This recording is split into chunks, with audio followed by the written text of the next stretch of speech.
Tunggu, kenalin dulu Bapak ganteng kita.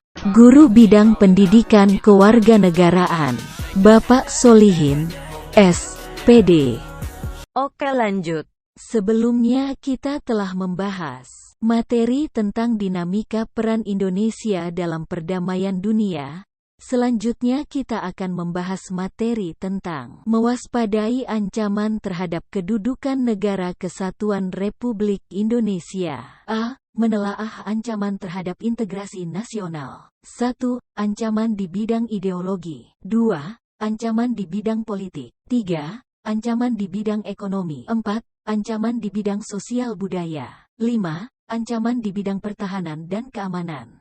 B. Strategi mengatasi berbagai ancaman terhadap Elpolexos Buthakam dalam membangun integrasi nasional. 1. Strategi mengatasi ancaman di bidang ideologi dan politik. 2. Strategi mengatasi ancaman di bidang ekonomi. 3. Strategi mengatasi ancaman di bidang sosial budaya. 4. Strategi mengatasi ancaman di bidang pertahanan dan keamanan. 1. Ancaman di bidang ideologi. Ancaman ideologi adalah segala bentuk ancaman yang dapat mengganggu ketahanan nasional suatu negara yang dilakukan dalam tataran pemikiran seperti perang ideologi, arus globalisasi, kepentingan politik dan lain-lain, baik berasal dari dalam maupun luar negeri.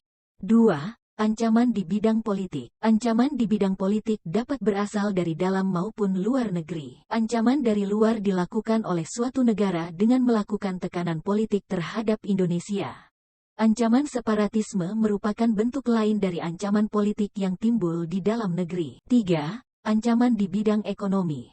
Ancaman di bidang ekonomi merupakan segala jenis usaha dan kegiatan, baik itu yang berasal dari luar maupun dalam negeri, yang dinilai mengancam dan membahayakan keamanan finansial, serta pertumbuhan.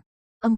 Ancaman di bidang sosial budaya. 1. Normalisasi tindakan-tindakan bertentangan dengan norma sosial budaya. 2. Diskriminasi suku, agama, ras, atau golongan. 3. Budaya intoleransi. 5. Ancaman di bidang pertahanan dan keamanan. Ancaman di bidang pertahanan dan keamanan merupakan segala bentuk usaha dan upaya guna mengancam, menghambat serta mengganggu kedaulatan segenap bangsa dan negara. 1. Strategi mengatasi ancaman di bidang ideologi dan politik. Mengembangkan demokrasi politik. Mengaktifkan masyarakat sipil dalam arena politik. Memperkuat posisi Indonesia dalam kancah politik internasional. 2. Strategi mengatasi ancaman di bidang ekonomi. Mengatasi masalah inflasi. Mengatasi masalah infrastruktur. Mengatasi permasalahan ketergantungan impor. Mengatasi masalah utang dengan negara lain. Mengatasi masalah korupsi. 3. Strategi mengatasi ancaman di bidang sosial budaya. Berusaha memelihara keseimbangan dan keselarasan fundamental.